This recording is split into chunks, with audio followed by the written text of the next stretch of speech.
엘리사가 죽을 병이 들매 이스라엘의 왕 요아스가 그에게로 내려와 자기의 얼굴에 눈물을 흘리며 이르되, 내 아버지여, 내 아버지여, 이스라엘의 병거와 마병이여. 엘리사가 그에게 이르되, 활과 화살들을 가져오소서. 하는지라. 활과 화살들을 그에게 가져오매 또 이스라엘 왕에게 이르되, 왕의 손으로 활을 잡으소서. 하매 그가 손으로 잡으니 엘리사가 자기 손을 왕의 손 위에 얹고 이르되, 동쪽 창을 여소서. 하여 곧 열매. 엘리사가 이르되, 쏘소서. 하는지라. 곧 쏘매 이는 여호와를 위한 구원의 화살, 곧 아람에 대한 구원의 화살이니 왕이 아람 사람을 멸절하도록 아벡에서 치리이다. 화살들을 집으소서. 땅을 치소서. 이에 3번 치고 그친지라. 하나님의 사람이 노하여 이르되, 왕이 6번을 칠 것이니이다. 그리하였더면 왕이 아람을 진멸하기까지 쳤으리이다. 그런즉 이제는 왕이 아람을 3번만 치리이다. 엘리사가 죽으니 그를 장사하였고 해가 바뀜에 모압 도적대들이 그 땅에 온지라. 마침 사람을 장사하는 자들이 그 도적대를 보고 그의 시체를 엘리사의 묘실에 들이던지매 시체가 엘리사의 뼈에 닿자 곧 회생하여 일어섰더라. 여호아하스 왕의 시대에 아람 왕 하사엘이 항상 이스라엘을 학대하였으나 여호와께서 아브라함과 이삭과 야곱과 더불어 세우신 언약 때문에 이스라엘에게 은혜를 베풀며 그들을 불쌍히 여기시며 돌보사 멸하기를 즐겨하지 아니하시고 이때까지 자기 앞에서 쫓아내지 아니하셨더라. 아람의 왕 하사엘이 죽고 그의 아들 벤하닷이 대신하여 왕이 되매 여호아하스의 아들 요아스가 하사엘의 아들 벤하닷의 손에서 성읍을 다시 빼앗으니 이 성읍들은 자기 부친 여호아하스가 전쟁 중에 빼앗겼던 것이라. 요아스가 벤하닷을 3번 쳐서 무찌르고 이스라엘 성읍들을 회복하였더라. 오늘 본문에서는 그 이스라엘의 위대한 선지자 이제 엘리사의 죽음에 대한 이야기가 지금 나오고 있습니다. 엘리사가 죽을 병에 걸렸습니다. 그래서 이스라엘 왕, 북이스라엘의 왕 이제 이 요아스가 이제 엘리사에게로 오죠. 그래서 눈물을 흘리면서 이제 엘리사를 보고 이렇게 이야기합니다. 내 아버지여, 내 아버지여, 이스라엘의 병거와 마병이여. 이렇게 지금 요아스가 엘리사를 보면서 이렇게 얘기하죠. 내 아버지여, 내 아버지여, 이스라엘의 병거와 마병이여. 많이 익숙한 표현이죠. 엘리야가 하늘로 올라갈 때 엘리사가 엘리야를 향해서 했던 말이 바로 이겁니다. 자, 오늘날 사실 전쟁에서 가장 강력한 무기, 전쟁에서 가장 센 무기가 뭐냐? 그러면 뭐 핵무기, 아니면 또 뭐 그것을 핵무기를 탑재할 수 있는 뭐 미사일, 아니면 그리고 뭐 전투기, 아니면 혹은 뭐 폭격기, 아니면 그 전투기와 폭격기를 싣고 다닐 수 있는 뭐 항공모함, 뭐 그리고 지상전에서 필요한 뭐 전차라든지 뭐 그것을 잡을 수 있는 요즘은 이제 드론까지 이제 정말 다양한 이런 무기들이 최첨단 무기들이 있지만 사실 이 고대 사회에서 가장 강력한 무기를 꼽으라고 한다면 사실 병거하고 마병이죠. 그러니까 빠르게 적진을 향해서 이 침투할 수 있는 전차, 그러니까 우리식으로 따지면 이 병거, 기마병과 그 적진을 물리칠 수 있는 이 병거가 그 당시에는 아마 가장 큰 무기였을 겁니다.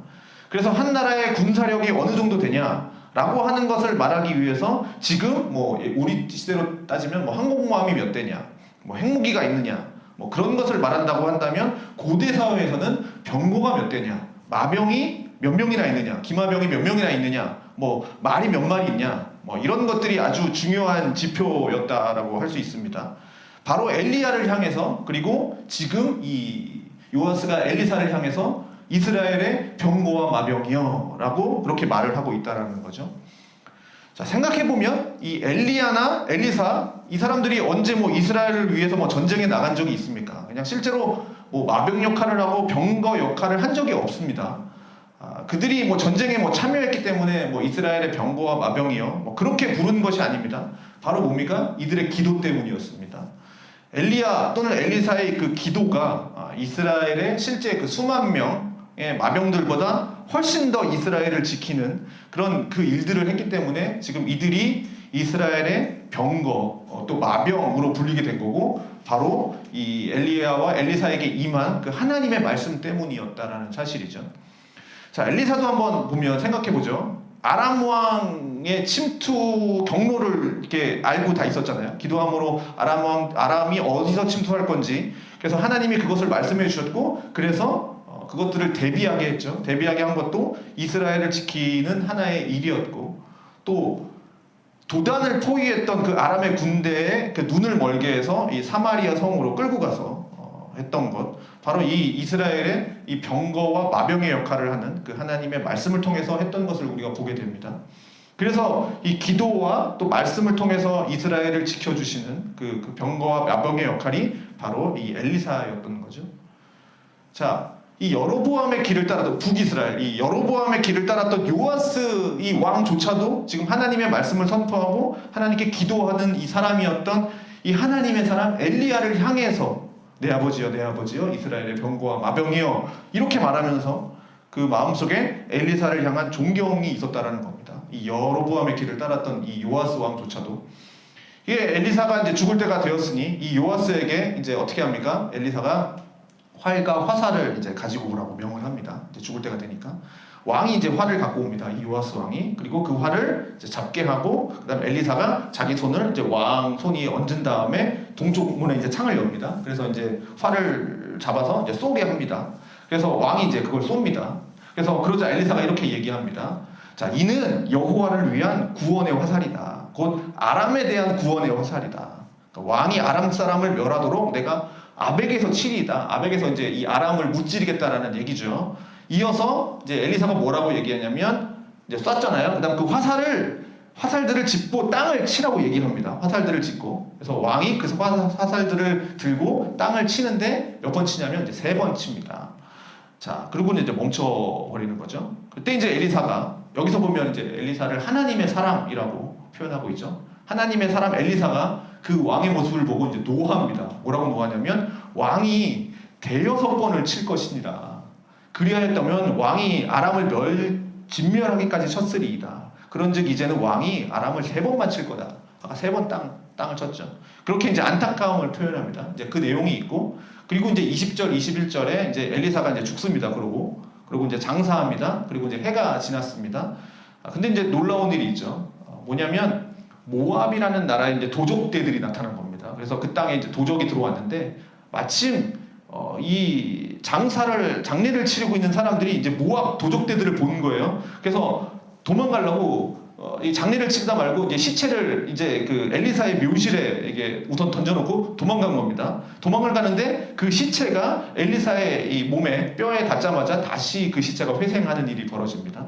살아있을 때도 이 생명의 역사를 보여줬던 엘리사였는데 이 하나님의 사람은 지금 죽어서도 생명의 역사를 이어가는 것이 20절, 21절에 이제 짧게 기록되어 있고 그리고 23절에 보면 우리가 지난 시간에 봤던 금요일에 봤던 여호아스가 왕으로 있었던 시절에 늘 항상 이렇게 아람의 학대를 계속해서 받았었죠. 그런데 23절에 보니까 여호와께서 아브라함과 이삭과 야곱과 더불어 세우신 언약 때문에 이스라엘에게 은혜를 베풀어서 그들을 불쌍히 여기어서 돌보사 멸하기를 즐겨하지 아니하시고 이때까지 자기 앞에서 쫓아내지 아니하셨더라.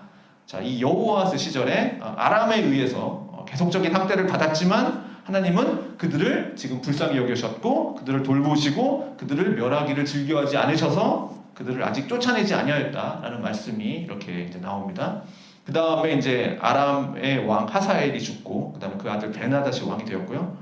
이제 여호아스도 죽고 그 아들 이제 요아스가 왕이 되었을 때 이 요아스는 이 베나닷의 손에서 성읍들을 다시 뺏어옵니다. 아까 아람의 학대를 받았잖아요. 그래서 그 하사엘 때문에 학대를 받아서 뺏겼는데 이 아들 베나닷 있을 때 이제 이 요아스가 다시 뺏어옵니다. 여호아스가 뺏겼던 것들을 다시 되찾는 일이 이제 23절부터 쭉 나옵니다.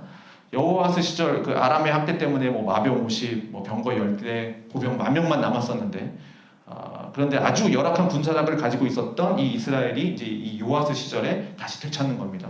자, 그런데 앞에서 보았던 이 엘리사를 통해서 주신 그 말씀처럼 이 요아스가 베나닷을 이제 아람을 이제 3번 쳤는데 3번 쳐서 무찔렀던 이야기가 딱 3번만 친 거죠. 그래서 오늘 그렇게 해서 이제 13장이 이제 마무리가 되는 겁니다. 자, 그러면 이제 적용하면서 마치도록 하겠습니다. 자, 엘리사는요, 죽기 전에 다시 한번 이스라엘의 병거와 마병의 역할을 합니다. 그래서 아람을 물리칠 수 있는 말씀을 전하죠. 여호아스 시절 계속해서 아람의 학대를 받으니까 이스라엘 입장에서 보면 얼마나 고통스럽겠습니까? 그리고 다음 왕 요아스는 어떻게든 이 아빠 시절에 이 여호아스 시절에 받았던 그 압제에서 아람으로부터 빼앗긴 그 성을 좀 되찾고 싶고 평화를 되찾고 싶었을 겁니다. 그래서 하나님은 지금 다시 한번 병거와 마병인 이 엘리사를 통해서 요아스에게 아람을 칠 수 있는 길을 열어주셨는데 하나는 이제 동쪽 창을 향해서 활을 쏘게 하는 거였고 또 하나는 화살을 집어들고 이제 땅을 내리치라고 했던 겁니다. 그런데 요아스는 땅을 딱 3번 치고 끝나는 거죠. 사실 역사에서 만약이라는 건 없습니다. 만약 이 요아스가 땅을 3번만 치지 않고 화살을 3번 들고 끝난 게 아니라 엘리사가 말한 것처럼 한 5-6번을 쳤다면 아니 그냥 수십 번 쳤다면 아니면 뭐 이럴 수도 있잖아요. 그만할 때까지 치는 거죠. 그만할 때까지 멈추라고 할 때까지 계속 칠 수도 있었던 거 아닙니까? 만약이라는 건 없지만 그렇게 해서 계속 내리쳤다면 정말 아람을 없앨 때까지 아예 그냥 아람이 멸절될 때까지 물리치지 않았을까 그런 생각을 한번 또 상상력을 발휘해 보게 됩니다.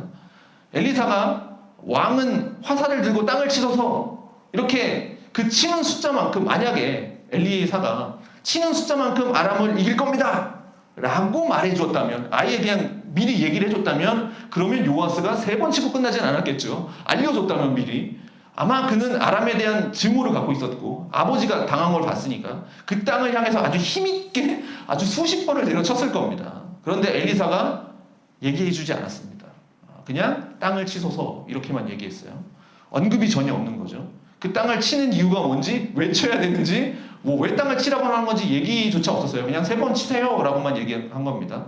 그런데 요아스가 우리가 성경을 좀 읽어보면 조금만 지혜로웠다면 분별력이 있었다면 앞에서 화살을 한번 쐈잖아요. 화살을 쐈을 때 뭐라고 얘기하냐면 그것이 아람에 대한 구원의 화살이니 라는 것을 예언해주는 하나의 행동이었다면 이 화살이 이게 힌트를 주잖아요. 그러면 그 뒤에 땅을 치소서 라고 했을 때 그러면 이 화살을 동쪽을 향해서 쏘았던 것이 동쪽에 있는 그 아람을 이길 것이다 라고 하는 것을 말해주는 행동이라는 것을 눈치를 채고 그러면 그 화살을 치는 것도 아람과의 전쟁과 연관이 있겠구나 라는 것을 생각하고 아마 땅을 쳤을 겁니다.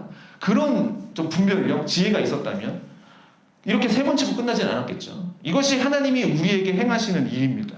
여러분 잘 기억하십시오. 하나님은요 우리에게 모든 답을 주시고 행하지 않으십니다. 어떨 때는요 하나님이 행하시는 일들이 우리에게는 시험처럼 다가온다는 거죠. 그리고 그것이 무슨 의미인지를 생각하지 못할 정도로 일이 주어지기도 합니다. 3번 땅을 치라고 했던 것이 무슨 뜻인지를 분명히 알았다면 그렇게 했겠죠. 그런데 하나님은 그런 것까지 얘기하시지 않으세요. 땅을 치라고만 하는 거죠. 어떻게 보면 일종의 시험일 수도 있는 것 같습니다. 그런데 우리에게 필요한 건 뭐냐? 바로 그러한 상황 속에서 하나님이 우리에게 원하시는 것은 무엇일까? 3번 치라고 했는데 그럼 그 가운데서 하나님이 원하는 것은 무엇일까?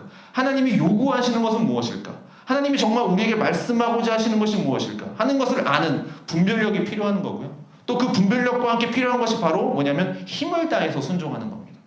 즉 우리의 열정이죠. 우리 일체의 부지런함, 성실함 이게 필요한 겁니다. 그래서 하나님이 뭐 이런 거죠. 아무것도 하지 않고 누워있는데 그냥 내가 다 알아서 해주겠다. 아람 다 물리쳐주겠다. 그래서 요아스와 이스라엘이 아무 일도 하지 않고 그냥 누워서 잠만 자고 있는데 어느 날 갑자기 아람이 무너지고 그런 식으로 하나님이 일을 해주는 게 아니라 우리에게 하나님은 약속을 주시고요. 말씀을 주시지만 또 그것에 대해서 우리는 열심히 또 일체의 부지런함으로 순종함으로 열정을 가지고 일을 해나가야 된다는 겁니다. 그것이 요아스에게 요구되었던 것이죠.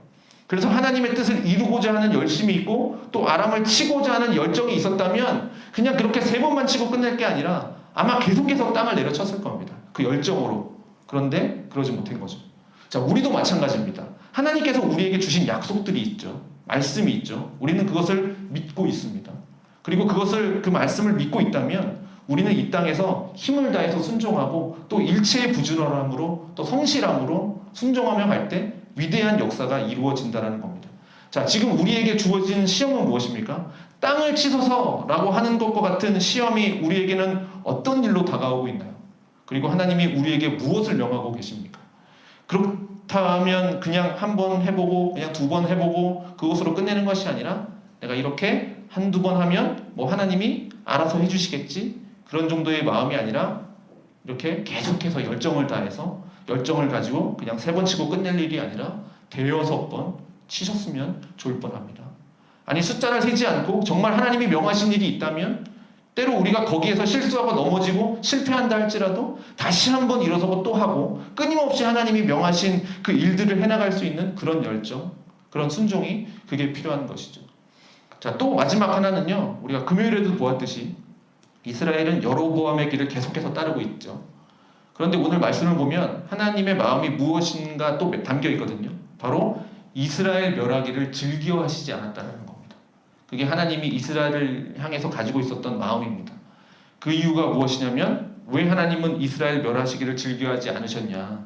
지금 이들이 하나님의 말씀을 너무 잘 들어서 그래서 멸하시기를 즐겨하지 않는다? 아닙니다. 오늘 말씀 보니까 뭐라고 되어 있습니까? 아브라함과 이삭과 야곱과 더불어 세우신 그 언약 때문이었습니다. 자, 이스라엘 백성들은 진작에 언약을 잊어버렸습니다. 그 언약을 내다 번져버렸습니다. 그렇지만 하나님은 그 언약을 잊지 않으셨습니다. 그 약속을 버리시지도 않았습니다. 하나님은 아브라함과 언약을 맺으실 때 고기를 쪼개 놓으라고 말씀하셨죠. 그리고 하나님께서 그 쪼갠 고기 사이를 지나가십니다. 그 언약을 목숨을 다해서 지키라고 하는 건데 사실 죽으실 수도 있는 하나님이 이 언약을 어기게 되면 자, 이 짐승처럼 죽게 된다. 죽으실 수 없는 하나님이 그 언약을 어기면 죽을 수도 있다. 라는 그런 의미의 행동을 하셨다는 것은 뭐냐? 반드시 이 약속을 지킬 것이다. 그것을 우리가 이해하도록 우리가 알아들을 수 있도록 눈으로 보여준 거죠. 그래서 비록 우리는 그 언약을 생각하지 못할 때가 많고 또 잃어버릴 때가 많고 심지어 어떨 때는 내 스스로 그 언약을 파기해버리고 그 언약 자체를 중요하게 여기지 않으면서 내다 던질 때가 너무나도 많았지만 그렇게 우리가 쉽게 언약을 내던져버렸다 할지라도 하나님은 그 언약을 끝까지 기억하고 계시고 또 그 언약을 끝까지 지키시는 하나님이십니다. 그래서 요아스가 사실 보면 예쁜 짓을 하고 있지 않습니다. 여로보암의 길을 따랐다고 분명히 얘기하고 있습니다. 그렇게 예쁜 짓을 하지 않았더라도 하나님은 하나님의 그 언약에 따라서 이 아람으로부터 요아스와 이스라엘을 구원해주고 계시다라는 것이죠. 자, 우리를 향해서 그 언약을 지켜가시는 신실하신 하나님을 다시 한번 묵상하십시오.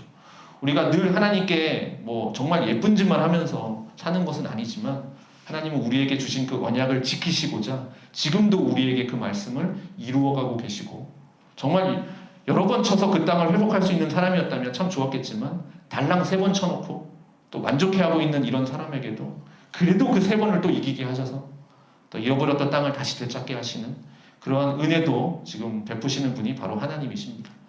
자, 언약을 지켜가시는 그 신실하신 주님을 생각하고 묵상하면서 살아간다면 그러면 내가 하나님 앞에서 어떻게 살아갈 것인가 하는 것이 생각날 겁니다.